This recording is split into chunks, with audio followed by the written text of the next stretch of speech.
Welcome back into the Sky Bar from the Waldorf Astoria, Las Vegas. I'm Bill Reiter. This is Reiter's Block, and you know what we're going to talk about, right? The crazy Chris Paul, Russell Westbrook trade. We'll visit with Sony Michel, the Patriots running back and Super Bowl champion, and the #2 overall draft pick by the Kansas City Royals in the MLB amateur draft. Bobby Witt Jr. will be on the show.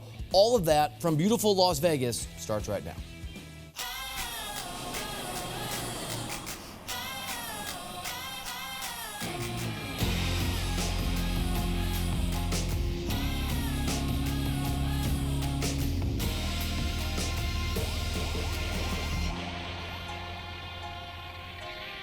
My jaw still hurts from when it hit the floor yesterday when the news came down that not only did the Oklahoma City Thunder find a buyer for Russell Westbrook, they found it, as you know, I'm sure, with the Houston Rockets. Chris Paul, at least for now, 2 first-round future picks and 2 future first-round swaps moved to Oklahoma City, and Russ is reunited with James Harden in a combination that's going to be really, really interesting. We'll dive into that here in a moment. But I will say this. We had this sort of cryptic moment with James Harden when their postseason, the Rockets' postseason run, came to an end earlier this year, a few months ago. And looking back, this moment clearly signified that the Beard had a plan to reunite with his buddy. James, do you have a sense of what needs to happen to get over this hurdle? Even if the roster stays mostly the same, is there something about either the way you guys play or what you can take from these experiences that gets you the next step that they've stopped each time? I know what we need to do. I know exactly what we need to do. Just we'll figure it out this summer.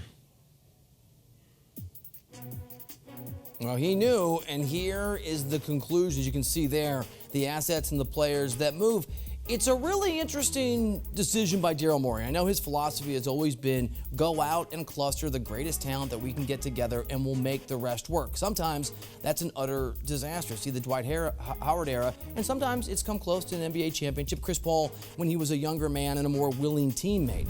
On first blush, and I have to be honest, I'm still processing it. As soon as the news came down, I got a flood of text messages from folks around the NBA, mostly laughing at Chris Paul. Not a popular guy, and it's no secret that he and I aren't the closest of friends. He's not exactly the world's best source for me or for this show. And yet, as I process it, the reality is that Chris Paul was a better fit on paper, but certainly not in that locker room in Houston. And the question becomes, is Russell Westbrook willing to play a vastly different role than he's ever played before? He's going to be the secondary guy this time around with his buddy James Harden. We know that Harden is really the instrument of Mike D'Antoni's opus in Houston, the offense he wants to run. The usage rate that he has is enormous, but so is his ability to create for himself, to get to the free throw line, and to hit three-point shots, which is critical in a Mike D'Antoni offense. Russ can't do that, as great as Russ is, as much as those triple-double numbers jump off the screen when you look at what he's about. Here's maybe the big difference. These guys like each other. These guys want to play each other, reportedly, and this has been backed up by sources I've visited with, or at least texted with. Russ sought out this pairing the same way that Harden did. The clip we showed you was Harden understanding who he wanted to play with, and Westbrook went to Sam Presti with his agent, as I understand it, as we understand it from the reports, and said, please get me, if you can, to Houston. When you choose to go into a situation, when you understand that you're going to be the secondary guy, it doesn't mean you'll be able to pull it off when the heat is on, when the action begins, but it gives you a better chance. And certainly Chris Paul, who reportedly, and this fits everything I know about CP3, was put out. He wasn't the main guy. Will it work for the Rockets? I don't know. It could be a disaster, but they were not going to win an NBA championship with Chris Paul as a part of that team, and they have so much upside now and it's a challenge for D'Antoni, if they can make it work. The key is going to be, in the end, the friendship between Harden and Westbrook overcoming the odd fit on the floor. Kind of like, not as talented, but kind of like LeBron and D. Wade back in the day. And don't doubt that friendship. Let's go back to 2017, thanks to our friends at NBA TV, when these two guys were joking around and complimenting each other in a way that speaks to real chemistry, real trust, and now real teammates who I think can work together. Okay, he averaged a triple-double. There's only one other person in the history of the league that ever did it. So, I mean, he's doing it every single night. I mean, on every aspect of the floor. I mean, we're watching greatness right now. I think when people see his numbers, they don't think much of it, but I think it's amazing to see somebody average 25-plus points, 12-plus assists, 8 rebounds. That's kind of sweet, right? I love you. No, I love you, James. No, I love you, Russ. these dudes like each other, it's going to work markedly better, at least in terms of chemistry, than it did with Chris Paul. Which brings us to what this means for the Oklahoma City Thunder. I'm not going to rattle off to you what the 8 future first-round picks and the 4 first-round swaps, because I can't. That's a lot to memorize. I'm just going to show you here on the screen. This is what Sam Presti has put together in trading away Paul George. And he obviously got a haul for PG because, in effect, that trade was the Clippers getting Kawhi as well as PG. Now a nice haul here for Chris Paul. He's certainly going to try to move on from CP3. You're not going to buy out a guy with 3 years and $123 million left on his contract reportedly. And this is one of, maybe 2 teams that make sense, maybe 3. The Heat have an interest. And so, yes, Presti's going to continue to acquire assets, but we don't know how valuable they're going to be. If these organizations have some success in 3 or 4 or 5 years, are you really thrilled about a multitude of picks in the 15s, the 20s, the 25s? And do you trust Sam Presti to draft the right guys and then retain them? He had Kevin Durant, he had James Harden, he had Russell Westbrook. They all won MVPs, and they did not win a championship together. Put me in the Sam Presti skepticism group. I don't know that I trust him with this decision. You're talking about literally a 5, 6, 7-year rebuild as you look at some of the picks way down the line. Time will tell, but I'm not a believer that Oklahoma City is a guaranteed winner in these trades. I understand on paper it looks good, prospects are amazing, but now you have to wait on the luck of how these teams perform, the way that the ping pong balls bounce, and whether or not Presti can draft the right guys. And for what it means for Chris Paul, lastly, before we sign off on this, and I'm sure we'll be talking about this a lot on Writer's Block. I mean, the NBA over the next few months, the next year, is going to be a seismically interesting league to cover in so many ways. CP3, and this is not a secret, having covered him and broken stories on him, does not get along with a lot of the people that he plays with. He is one of the most competitive people on earth, and even though I'm not a fan and would never put him anywhere near my team, I think he's a malignancy in the locker room, he's also the second, third, maybe first most talented point guard in the modern era in the regular season. He's not going to be happy, trust me, with the Thunder and that window closing on his championship aspirations with a team that's in a rebuild mode. But you're really going to put him on a team with Jimmy Butler and Deion Waiters? That sounds like a UFC match, not a basketball team. Those guys need the balls in their hands. Butler can be off-putting with teammates. So can Chris Paul. I think Spo's an incredible coach. I think Pat Riley obviously has the resume. But Chris Paul's future, the window of championships, the idea that he can be an ideal piece of a real winner, those days are over, barring another shocker, which, you know what? We've seen a bunch of them. He's a member of the Thunder. It's going to be a really rough end to his career. He's playing with Jimmy Butler, which is going to be a bad contract in a year, and Chris Paul's contract is bad now. It's going to be a really ugly situation. Short of something we don't see coming, this is the end of Chris Paul's chances as being a champion. And I guess the old adage is true, be careful what you wish for. Throwing shade at James Harden, causing problems to that organization, it doesn't necessarily close the Rockets championship window, but it does close Chris Paul's indefinitely. We're going to visit with a whole bunch of good folks, including Sony Michel, really good guy. Caught up with him a few days ago, the Patriots running back. We'll talk to him about championships early in your career and how you try to hang on to that passion.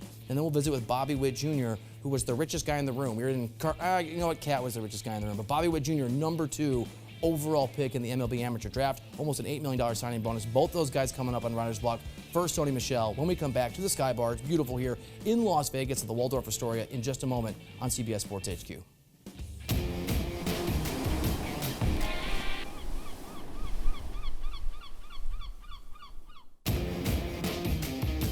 Welcome back in the most beautiful scenic part of Las Vegas, Nevada, the Sky Bar at the Waldorf Astoria. I'm Bill Reiter. This is Writer's Block. And a few days ago, we caught up with Patriots running back Sony Michel, who, as you'll see, wore a very sharp green suit that, I don't know, I want to try to pull it off, but when I asked him, you'll see the interview, he basically looked at me like, bro, stick with the blue. Sony Michel, good guy, good interview. I think you'll enjoy it. We had a good conversation, and here it is. All right, we're here with Sony Michel, the Super Bowl champion here at the Gatorade event for the high school, the Athlete of the Year nominees. Sony, thanks for being here, man. Thanks for having me. All right, you're just saying you want to work at CBS Sports HQ. Yes, I do. All right, you want a cameraman? You want to be on the camera? What do you want to do? I think the more you can do, the better off you will be. So I'll do camera, a little bit of the camera, a little bit in front of the camera. I might be recording myself sometimes. So I like it. So this is really cool and inspiring. We met all the young people who are nominated for this really cool honor. What does it mean to you to be here and to have that incredible ring and to be able to lend it to celebrating some really impressive young people? I would say it's an honor just to be here, just to get invited back to see, some of these high school kids, kind of achieve a goal of theirs. Because I would say, especially winning the Gatorade Player of the Year, is a very prestigious award. And I remember when I was in high school, like everybody wanted to win Gatorade Player of the Year. If you won that, it was like, yeah, I'm official now. So for me to be a part of this very special moment of theirs, I mean, it's an honor. You know, we've talked to a lot of these young people about achieving their dreams and working hard, and processes lead to results. And a year ago, had we interviewed you, you'd be entering your career and getting going. And now you're sitting here with that ring on your finger, Super Bowl champion. What has the last year meant for you, your career, your journey? I would say it was a learning process for me. You know, just learning, you know, how much, you know, the hard work that I put in the past years paid off for me. And then I'm excited that I'm here and I could, you know, communicate and talk to some of these athletes that's here and kind of tell them the same thing. I mean, the dreams are right in front of you. And, you know, just past year just been a learning experience of how much growth that I have done in this past year. Georgia, an incredible program at the collegiate level. The Patriots, an incredible organization at the professional level. What were some of the differences in moving from one celebrated program at the college level to the most celebrated organization, certainly in the NFL at the professional level? I would say just all adjusting. Adjusting to the atmosphere, adjusting to the people you're around, the coaches, the players. I mean, it's two different programs, so, you know, you just got to really just adjust and kind of get acclimated and get going. Felt like just watching you do your thing, particularly in the postseason, there wasn't much of a learning curve for you. Was that reality for you doing it yourself? Did the speed of game, was it ever difficult to catch up to? It just seemed watching when you were out there, you looked very comfortable. At times, there was a lot of uncomfortable moments. I'm sure it probably was hard for, you know, people watching.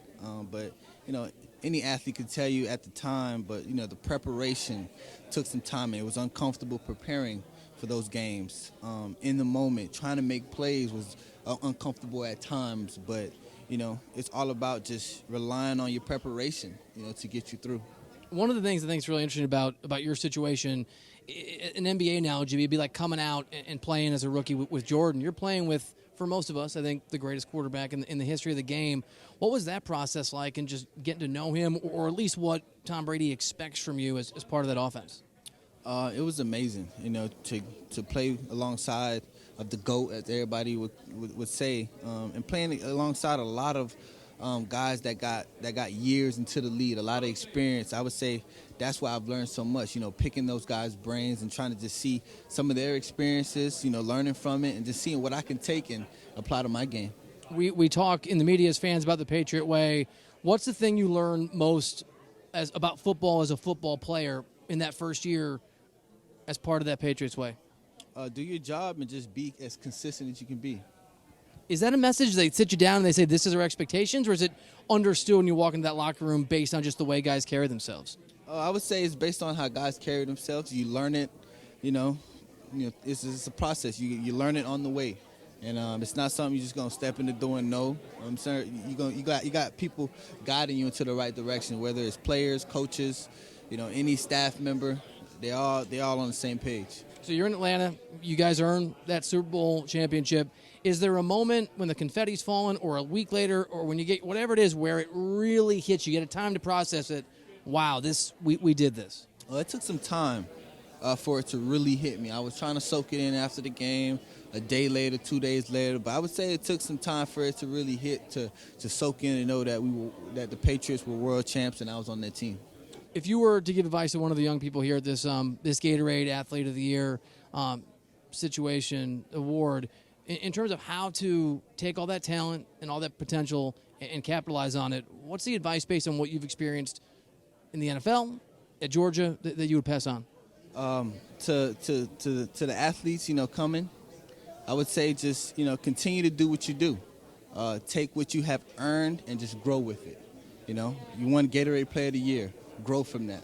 What's the next goal? How can we move on from this, and how can we get better? Just know dreams do come true, as they can tell. I mean, their dreams is right in front of them, so why not go chase it? All right. The Patriots excluded, hardest hitter you faced in your first year in the NFL? Hardest hitter? Ooh. I don't have one that comes to mind. All right. Best running back in the NFL, not on the Patriots, not named Sony Michel? Best running back in the NFL, Nick Chubb. I love that answer. Last one for you. Can I get your Taylor? I love this. Dude, I'm serious, man. You think I can pull this off? Yeah, you can pull it off. You think so? Holla at my tailor, shout out 9 Taylor, out of Boston. They get you right now. I'll go to Boston for that suit. Sony Michel, thanks, man. Appreciate you. Thank you so much. All right, from a bona fide star to a rising star, Bobby Witt Jr., the #2 overall pick in the recent MLB amateur draft, now a part of that Kansas City Royals organization. Caught up with him a few days ago, and we'll play that interview for you when we come back to the Sky Bar at the Waldorf Astoria, Las Vegas in just a moment.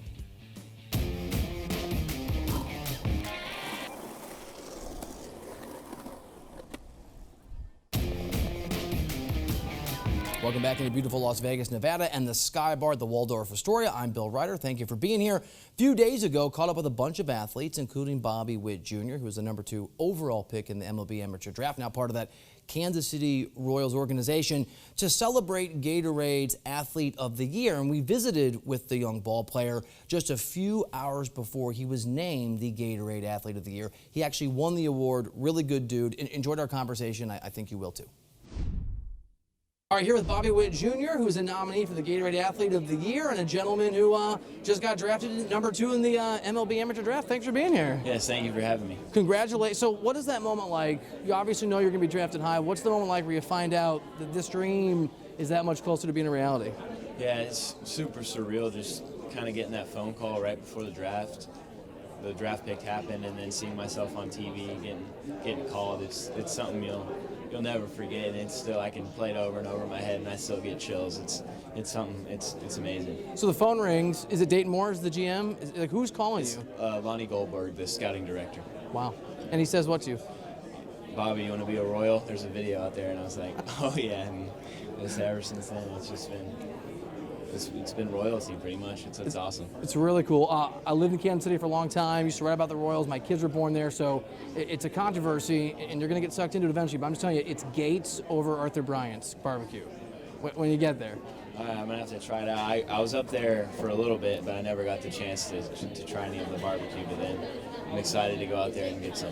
On top of being a very talented athlete, you're a very successful student athlete. You've done a lot of work in the community. What does it mean to you to be nominated with all these incredibly talented, really inspirational young people around us for the Gatorade Athlete of the Year?